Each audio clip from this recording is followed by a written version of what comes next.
We're back. Let's take a look at the rest of this guy's questions. Why do we say mutations are the key to life, when the only times of mutations we've seen are harmful mutations, and where there's no new information added? First off, the majority of mutations are neutral, causing no noticeable difference between generations, less noticeable than a change in hair or eye color tint. Yes, some mutations can be harmful, but some can be beneficial as well. The famous Lenske experiments show strains of E. coli gaining a beneficial mutation, so they were able to evolve the ability to gain nutrients from the citrate base they were stored in. Beneficial mutations can be considered rare, but natural selection will, well, naturally select organisms with beneficial mutations to pass them on because they have a better chance to survive and breed because of that benefit. Conversely, harmful mutations will get weeded out because they will cause the organism with them to have less of a chance to pass on those detrimental changes. Over time, enough mutations will cause an organism to be different enough from other descendants of their ancestors to be considered a different species. Where did information come from? From learning things about the world around us. As tool users, we needed to have a better understanding of the world. Those that evolved the ability to discern information about the world and how we could create tools to respond to it did better, using edges for cutting, clothing for warmth, and shelters for shelter. Those that were able to gather and process information about the world around them did better than those who just reacted without processing the information their senses relayed to them. Or are you talking about the information found within DNA strands? This is not a deliberate language or code, it's chemistry. It's the same information as H2O being water or NaCl being table salt, just on a much larger scale. It gained its complexity through the guess and check method of natural selection, without the need of a guiding intelligence. The DNA grows more complex over generations as the changes that give an advantage to the organism are kept, and the disadvantageous ones are weeded out. If there's no absolute truths in the world, can you be absolutely sure your statement is true? To get technical, I can't be completely sure of anything. There is a non-zero chance that I'm just a brain in a jar and everything around me is a simulation. That's why I try to use evidence to figure out what is most likely true and what isn't. Yes, evolution by natural selection could be wrong.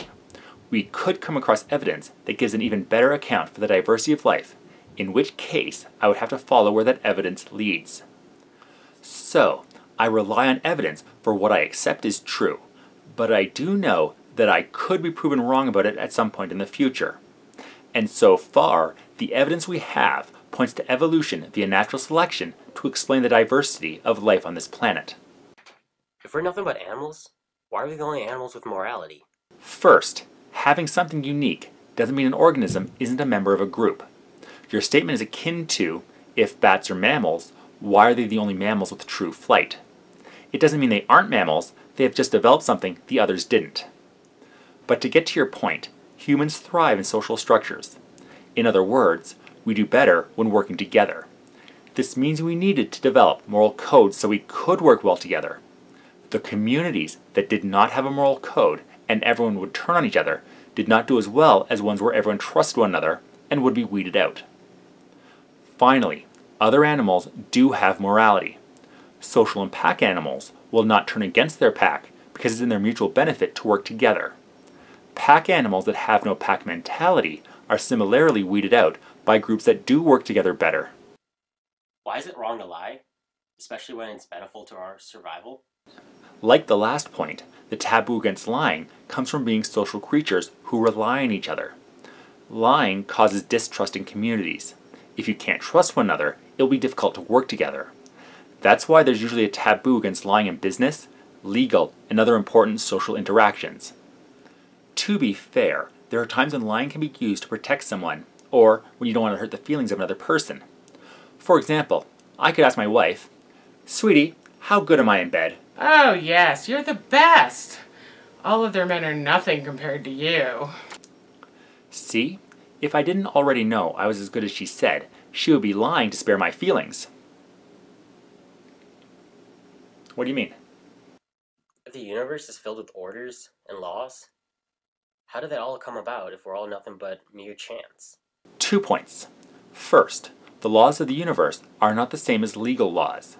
They weren't put into place, but rather what we have observed as to how matter and energy act and react with one another. They are simple observations as to how the universe behaves. Second, we are not mere chance. The mutations that occurred were random, well, for a certain value of random, but the process of natural selection is anything but random. The mutations that will support an organism are passed on because it gives the organism a better chance to pass them on. The ones with harmful mutations will have less of a chance to pass them on. Anyway, another batch of questions out of the way. See y'all next time.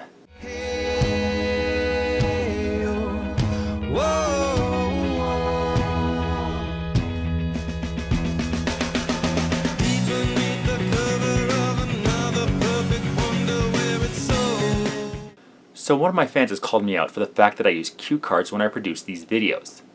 I don't hide the fact that I have my scripts printed out to help me through them. I didn't think it was a big deal. While they are written out to help me remember, I don't totally rely on them and do think for myself when I'm recording these things. Stand up. Walk off camera. Fade to black.